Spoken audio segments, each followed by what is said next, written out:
y'all doing? This is Rob Barn. I'm here preacher man R&B, and this is an episode of Richard TV 91. This time I'm doing another episode of Highlander reviews. This time I'm reviewing Highlander season 3, episode 1. What happens on this week's episode is Duncan comes back to the dojo after he's been gone for about 5-6 months, and this woman shows up at the dojo, and she's an ancestor of the samurai that trained Duncan back 300 years ago, and it's the one that gave Duncan his sword that he uses to this day.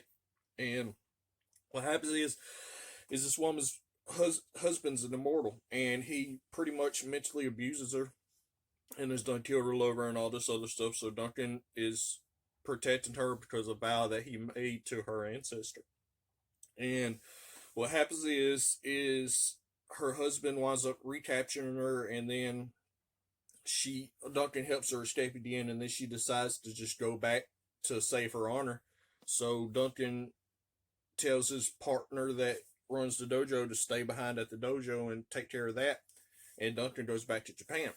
Well, Duncan goes to Japan and he meets up with this woman's husband, and this woman's husband's trying to fight him on holy ground. And if you know anything about the Highlander lore, the immortals can't fight on holy ground. So they move off the holy ground, and they have their end battle at the end of the episode, and Duncan's fighting them, and this guy sticks Duncan's sword into a log, and Duncan's sword stuck.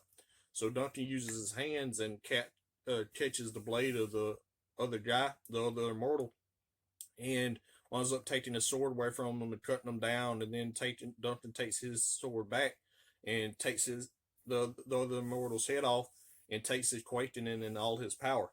And that's all that really happened on this week's episode. My question for y'all is, now that Duncan's done got stronger and done took this other immortal's quakening, what's going to happen with that? As always, Preacher Man R&B signing out. Guys, GG's awesome. It's been an episode of Richard TV 91. See y'all next time.